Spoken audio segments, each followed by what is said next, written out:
सही। इसलिए गोष्ठी में जो है आदत डालिए। बहुत बड़ा लाभ है। जी हाँ, जब तक इसकी आदत नहीं पड़ रही है तब तक सत्संग वत्संग तो एक बहाना चल रहा है।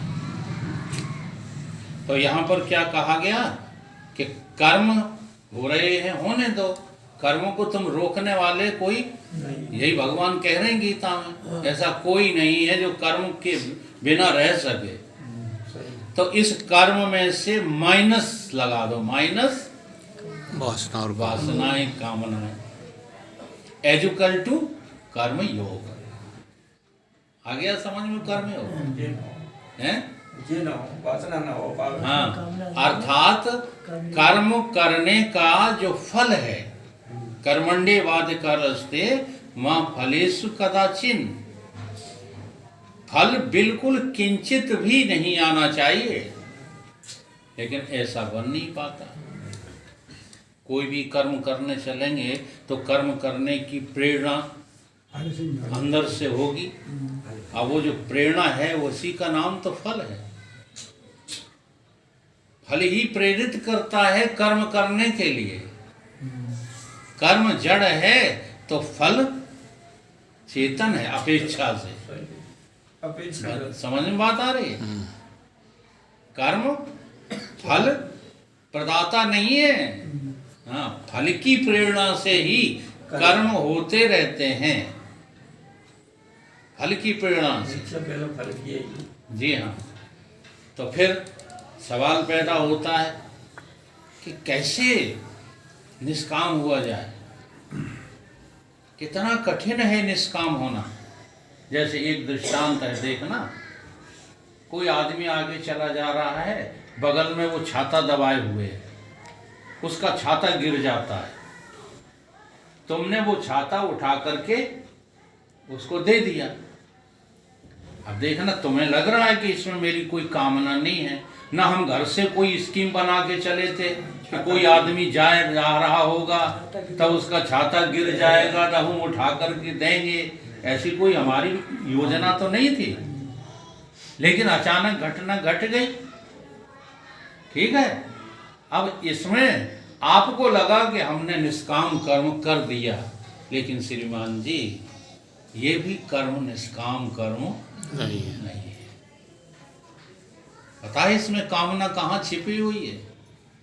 तो मन दो तरह का होता है, एक होता है चेतन मन और एक होता है अचेतन मन, और बीच का होता है अवचेतन मन। तो अचेतन मन में वासना घर किए बैठी रहती है। तो इसमें छाता वाले प्रकरण में कहाँ बैठी थी कि? छाता वाले प्रकरण में कहीं नजर आ रही है वासना? भाई मिलेगी, हैं? ईमानदारी मिलेगी हमको। नहीं, देखो समझो उस बात को। जब छाता दे दिया तो उस आदमी ने अपना छाता रख लिया और चला गया। अब उसके मन में एक बात खड़ी हो गई कि बड़ा दुष्ट था, इसने तो धन्यवाद भी नहीं दिया। ये आज की बात हो जाए, कुछ नहीं कहे। बड़ा दुष्ट आदमी था, इसने तो धन्यवाद भी नहीं किया। तो ये जो धन्यवाद पाने की जब ये फल आकांक्षा थी वो फल से ही तो प्रेरित थी। सही। इसलिए बड़े गहरे में ये फल छुपा बैठा रहता है। इस फल से रहित कर्म संसार में होने लग जाएं तो फिर आप जो है परमात्मा के लिए ही हो, परमात्मा से ही संबंध है आपका, परमात्मा के लिए ही सब चल रहा है। इसका एक बहुत अच्छा दृष्टांत जो है आया है अकबर बादशाह के समय की बात। अकबर बादशाह के यहाँ तानसेन नाम के एक जो है संगीतकार थे, गायक थे, बहुत अच्छे कलाकार। अकबर बादशाह प्रतिदिन उनकी सभा में प्रशंसा करते थे, कहते थे ऐसा रत्न जो मेरी सभा में तानसेन नाम का है, ऐसा संगीतकार और गीतकार मैंने कहीं भी देखा नहीं। परंतु एक दिन रात को लेटे थे अकबर और सोचने लगे। देखो जो सोचता है उसकी गुत्थी सुलझती है।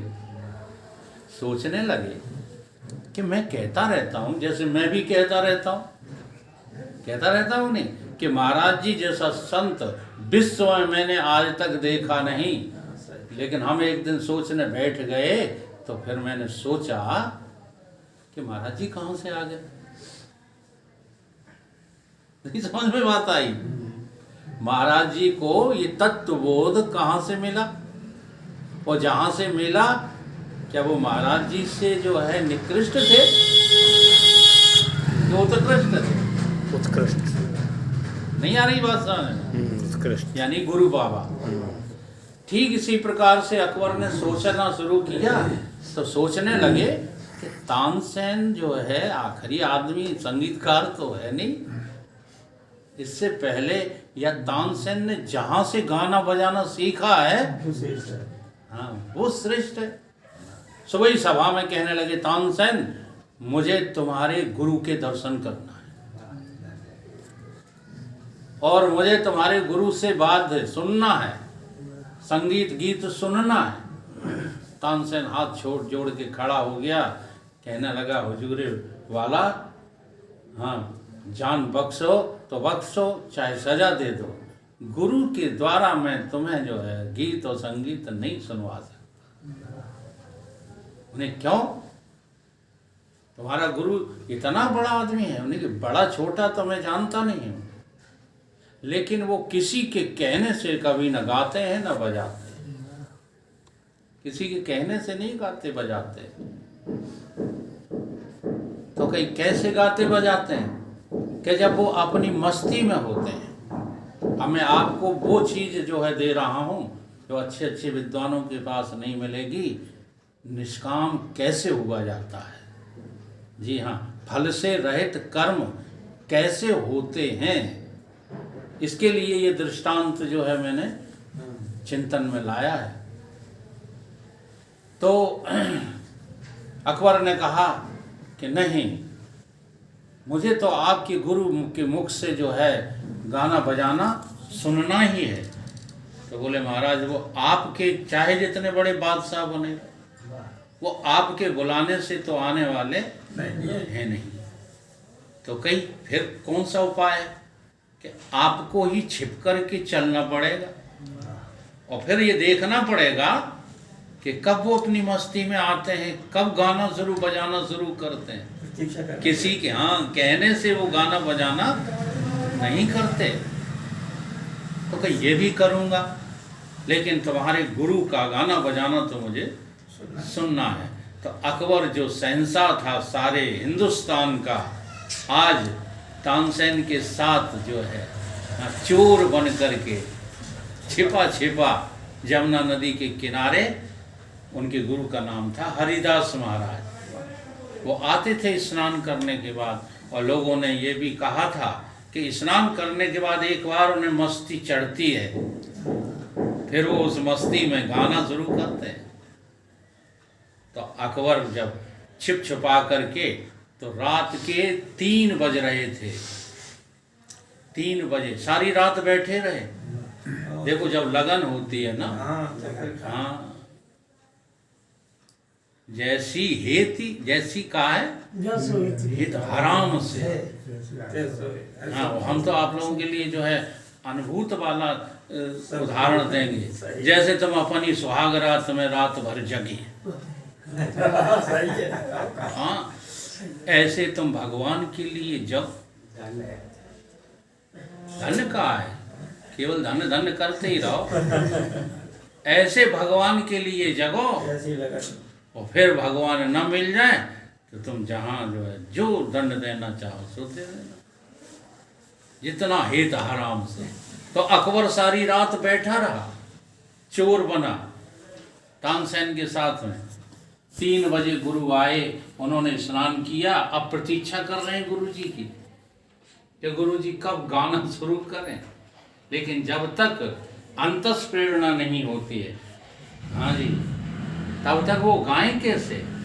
औरों को अंतस प्रेरणा होती है फल की इच्छा से, और गुरु जी को कोई फल तो चाहिए नहीं। इसलिए उस अंतर्यामी की अंतर प्रेरणा जब होती है तब गुरुजी गाना बजाना शुरू करते हैं।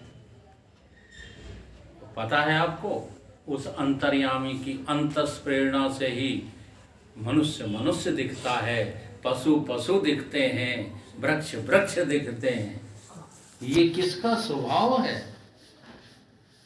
और वही जो है कहा गया, हमारा जो स्वभाव है उसी का नाम तो संसार है।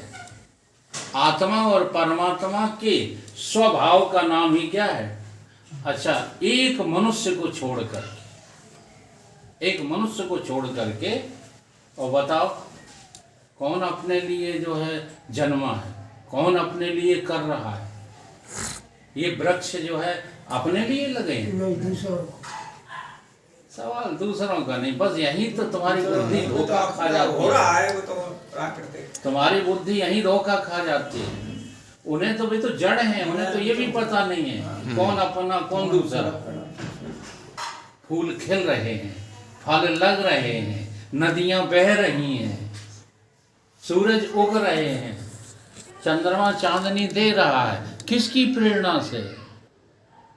बोलो, नहीं आती समझ में। केवल ये मनुष्य ही मक्कार है जो परमात्मा की प्रेरणा को प्रेरणा नहीं समझता और फल की इच्छा जगा लेता है और बर्बाद हो जाता है।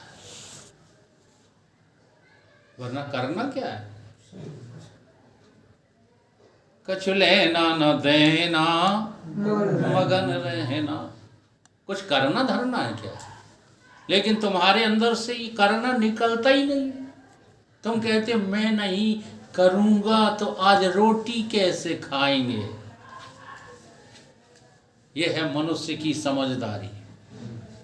बाकी सब संसार कहाँ से प्रेरणा लेता है? तो अकबर बादशाह ने जब गुरु जी का जो है तान और गान सुना तो शरीर में